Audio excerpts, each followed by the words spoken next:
Good morning everyone. We are students of class 12 from MIT International School, Virajpur, Gomti Nagar, Lucknow, UP. And we are presenting our project BlockEase. I am Ariman Pratap and these are my team members. I am Shamashesh Rajput.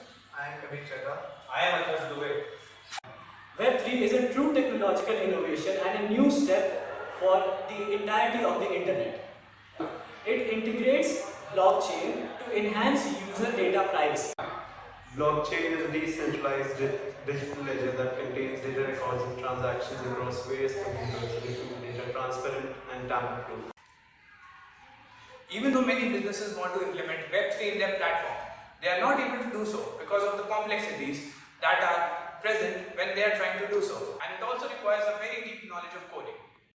To solve that, our vision is of creating a software by which our users can implement Web3 and blockchain into their business without needing any coding. At BlockEase, we believe that each new startup deserves a jump start when it comes to Web3, as it is going to be a necessity in the near future. We are making it our vision to make it as user-friendly as possible. BlockEase has a very user-friendly interface by which our users can integrate Web3 blockchain into their business by just clicking some buttons and without needing any coding knowledge. And you!